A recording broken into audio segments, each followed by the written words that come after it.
think about the one topic in the world you know more about than, like, any other human alive. Right, yourself. Exactly, yourself. You have lived with yourself every single second of your life. So why is it that when someone in a meeting or a classroom just turns to you and asks, tell me about yourself, your brain instantly deletes all of that information? It is so bizarre, but it's a completely universal experience. And I mean, the irony is just palpable. Right. You forget your background, your accomplishments. For a terrifying split second, you might actually forget your own name. Yeah, the stakes suddenly feel, monumental for a question that requires literally zero research on your end. Zero. But the pressure to take your entire lived experience and sort of distill it down into a few perfectly polished, socially calibrated sentences, it triggers an immediate threat response. And that physiological response is the exact reason we're taking a deep dive into this today. We are looking at a really highly practical piece of source material. Right, it's a guide. Yeah, it's a script designed specifically for English language learners, created by a duo named Lena and Jas. But our mission today isn't just to, look at ESL strategies. No, the applications go way beyond that. Exactly. Yeah. We are going to deconstruct this guide to uncover the underlying psychology of why less is basically more when you're making a first impression. And we'll look at how to craft a simple self-introduction that actually bypasses that whole panic response, because the mechanics of human communication and honestly social anxiety are identical. Oh, absolutely identical. Right, whether you're learning your first words of a new language or you're a native speaker freezing up in a corporate boardroom. The psychology just doesn't change based on your vocabulary level. And what Lena and Jas point out in this guide is deeply pragmatic. Okay, let's unpack this. What's their main angle? Their angle is that the ultimate goal of an introduction is just effective communication. It's not about proving your intelligence. Right. And it is certainly not about absolute perfection. People get totally derailed because they prioritize sounding impressive over, simply being understood. Okay, but before we get into the solution, we really need to figure out what is mechanically happening in the brain when people freeze up. Yeah, let's look at that. The source notes that this happens across all environments, right? School, college, job interviews, online video calls. Everywhere. And the guide points to one massive trap that people fall into.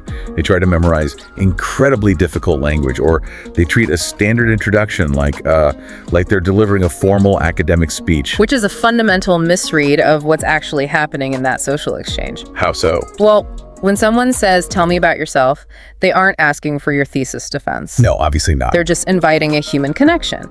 But anyone feeling nervous, whether it's a language learner or a native speaker, they often assume they need to deploy their most sophisticated vocabulary to, establish value in that room. They want to sound smart. Exactly. But the source explicitly flags this as the biggest mistake you can make. When you rely on complex, memorized sentences, the cognitive load just becomes entirely unmanageable. I want to visualize this cognitive load for a second because I think it's so important. Go for it.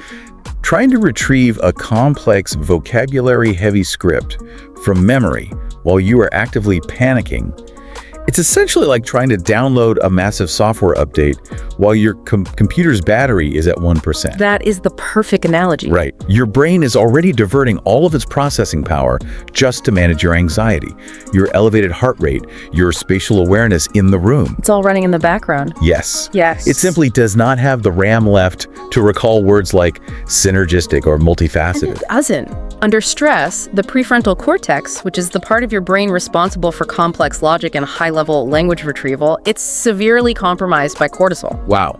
So if you've built your introduction around words you rarely use, you are setting yourself up for a literal system crash. And what happens when you forget just one of those high-level words? The entire syntactical structure of your sentence collapses. You don't just pause, you lose the entire thread. And then what you're left with are those panicked, broken phrases. Yeah. The text actually points out that people resort to filling the silence with just, or they default to really unnatural phrasing. Right, the myself Jas example. Yes, they use the phrase myself Jas instead of just saying my name is Jas. Myself Jas is a classic symptom of cognitive overload. The speaker is likely trying to directly translate a really formal, reflexive concept from their native language into English under extreme pressure. And the grammar just buckles. It buckles completely. The psychological pivot that the source advocates for here is crucial. Confidence is always, always more important than fancy words. Keep it simple. Exactly. A clear, simple answer is infinitely more engaging than a complex, broken one. You are introducing a human being. Simple language removes the cognitive strain, which allows your actual personality to take center stage. Okay, so if our brain is running on 1% battery during an introduction, we need a low power mode. We do. We need a default setting that requires almost zero cognitive effort. And this text provides a very specific 5-part formula. Which functions as the ultimate baseline for communication. It strips away all the guesswork about what you're quote-unquote supposed to say. Okay, let's walk through these 5 data points. The first 2 are incredibly basic, right? The greeting and your name. Very straightforward. The guide says to keep the greeting to a simple hi, hello, or good morning. And for your name, explicitly stick to my name is, or I'm. Do not overcomplicate it. Right. Step 3 is where you are from. For example, I'm from Karachi, Pakistan, or I live in Karachi. Step 4 is what you do. I'm a student, or I work in my father's shop. And step 5 is your interests. Like, I like reading books, or I enjoy listening to podcasts. It's a highly efficient transfer of social data. It covers the geographic anchor, the occupational context, and a personal detail, all in about 15 seconds. I do struggle with this a bit, though. Oh, why is that? I mean, I understand keeping the language simple, but if I'm walking into a high-stakes corporate job interview, mentioning that I, like reading sci-fi books or listening to podcasts feels way too casual for step 5. I can see why you'd think that. Does the guide actually justify throwing hobbies into a professional introduction? It's a great question, and yes, it does, because it addresses a core function of human psychology. Okay, lay it on me. Including an interest or a hobby is not about being overly casual. It's about providing a social hook. A social hook. Right. When you only provide your name, location, and job, you're a resume. When you add an interest, you become a multidimensional person. Oh, that makes sense. It instantly lowers the social friction for the other person in the room. You're giving them an easy follow-up question. So if you say you enjoy listening to history podcasts. Exactly. The interviewer now have a highly accessible, low-stakes conversational bridge to walk across before diving into the difficult interview questions. It builds rapport immediately. Wow, that completely changes how I view that step. You aren't just sharing a random fact. No, you're handing them a conversational life raft. But wait, what about the structure itself? If I strictly follow these 5 steps, greeting, name, location, job, hobby, every single time I meet someone, won't I just sound robotic? If you're not careful, yes. Like I'm reading a hostage negotiation script or something. That is the exact danger of relying on rote memorization, which the source specifically warns against. Okay, so how do we avoid that? They draw a very sharp distinction between understanding the concept of the framework versus memorizing the literal words. Right.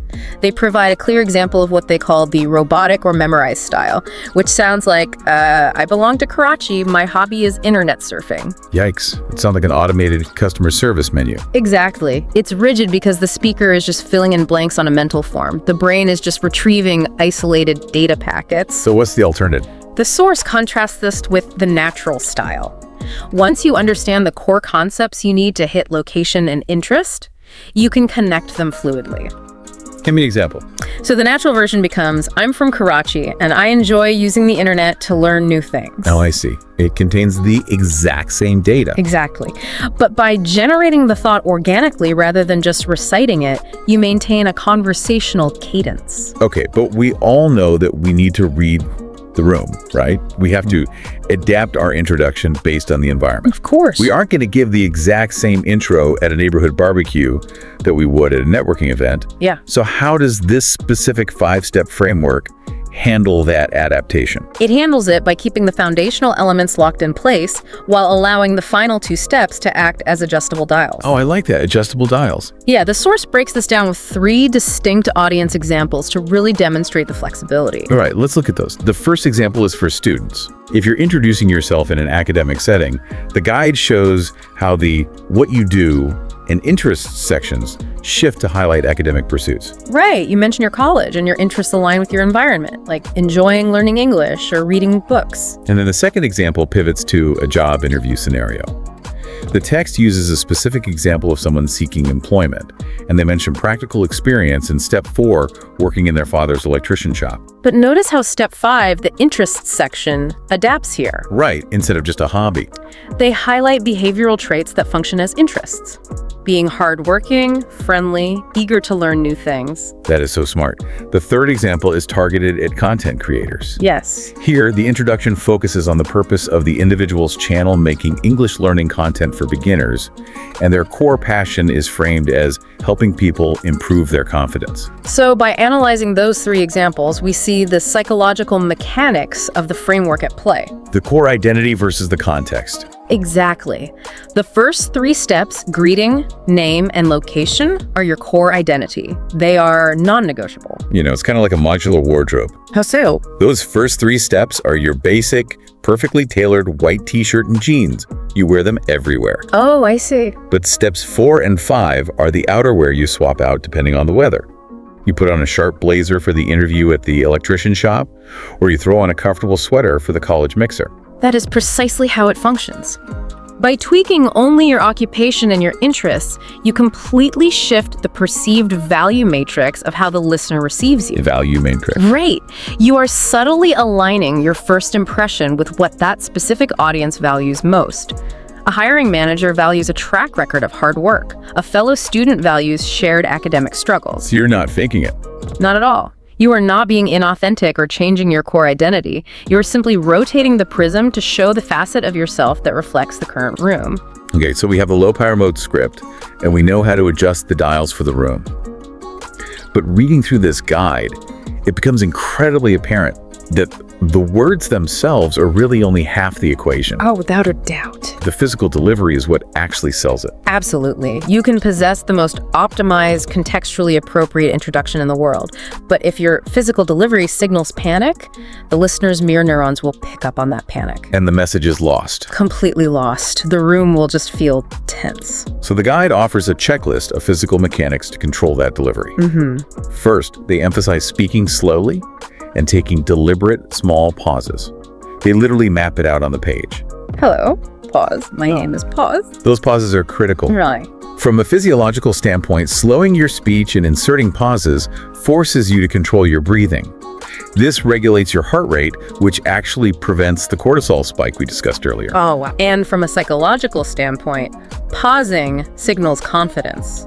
It tells the listener, I am comfortable enough in this space to hold silence. Here's where it gets really interesting, though.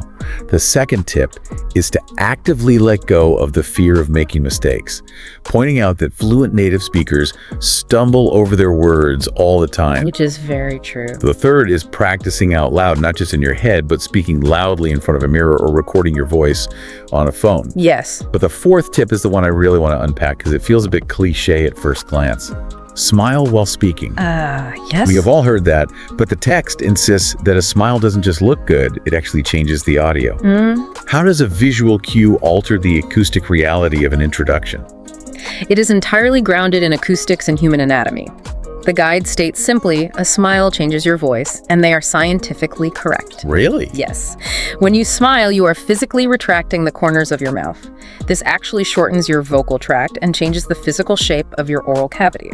Wait, so you were literally changing the instrument? Exactly. Changing the shape of the oral cavity alters the formant frequencies. Formant frequency. Right, the acoustic resonance of the sounds you are producing. It subtly raises the pitch and brightens the overall tone of your voice. That is fascinating. So even if you are on a phone call and the person cannot see your face, their brain can decode that brightened acoustic frequency. They can literally hear the smile. They can. You instantly sound warmer and more approachable. It's basically a biological hack to lower the defenses of whoever is listening to you. It is wild to think that just the mechanical act of pulling your cheek muscles back changes the sound waves hitting the listener's eardrum. It demonstrates how deeply intertwined our physical actions are with our communication. Right. And this ties directly into what I consider the most profound philosophical takeaway from Lena and Jass's guide. Which is? They state, confidence does not come first, practice comes first. Yeah, we usually think about it the other way around. We do. We assume we need to somehow summon a feeling of confidence before we can speak clearly or effectively. Right, we treat confidence as a prerequisite for action. The source completely flips that paradigm. How so? The physical mechanics we just discussed, the pacing, the deliberate pauses, the acoustic manipulation of smiling, the awkwardness of practicing out loud to your phone, those actions generate the confidence. So doing a thing creates the feeling. Exactly. You execute the physical behaviors first, regardless of how nervous you feel internally, and the psychological feeling of confidence emerges as the byproduct of that execution. Action precedes emotion. But to sustain that kind of deliberate practice, especially something as inherently uncomfortable as staring at your own face in a mirror while talking, requires a fundamental shift in how we view our own capabilities. It really does. And the source spends a significant amount of time building this foundational mindset. Because without reframing how you view the learning process, the very first time you stumble over a word, your brain will interpret it as a catastrophic failure. And you just revert right back to the flight or flight response. Exactly. So they highlight some incredibly grounding truths to prevent that. They remind the reader that every single fluent speaker on the planet was once a beginner. A very humbling reminder. Right. But the most revealing part of the guide is the words of the day vocabulary list they include at the end. Oh, I love this part. They define confidence simply as feeling sure about yourself. Improve is becoming better. Practice is doing something repeatedly to grow. But their definition of the word skill is what really caught my attention. I hear it. They define a skill as an ability you learn. It seems like a basic dictionary definition, but the implications are massive. Right, because by defining the act of introducing yourself or speaking in a meeting simply as a skill rather than some innate magical charisma that you're either born with or you aren't, it instantly removes the pressure. It strips away all the mystique. Exactly. If it is just an ability you learn, then anyone can acquire it through repetition. It democratizes the entire concept of public speaking. And it brings us to the ultimate thesis of the text. The goal is communication, not perfection. Not perfection. True confidence in a room is not about utilizing an elite vocabulary, and it's not about delivering a flawless, unbroken monologue. True confidence is possessing the courage to use incredibly simple words, spoken clearly, without the paralyzing fear of being judged for a mistake. That's a huge mindset shift. It is. The willingness to simply be understood by another human being is infinitely more powerful than the desperate desire to seem flawless. So if we connect this to the bigger picture, how do we synthesize all of this for you listening right now? Let's recap. The main takeaways from this guide are incredibly actionable. First, recognize that complex vocabulary is a cognitive trap that leads straight to a blank mind. You have to abandon the formal academic speech. Right. Second, rely on the low-power mode of the 5-step framework: greeting, name, location, occupation, and interests. Keep it simple. Third, remember that the framework is modular. Keep your core identity stable, but adjust your occupation and interests to match the value matrix of the specific room you are in. Adjust the dials. Exactly. Fourth, use physical mechanics to override your nervous system. Utilize strategic pauses to control your heart rate, and physically smile to brighten your vocal resonance. And finally, recognize that confidence is not a magical treat you wait for.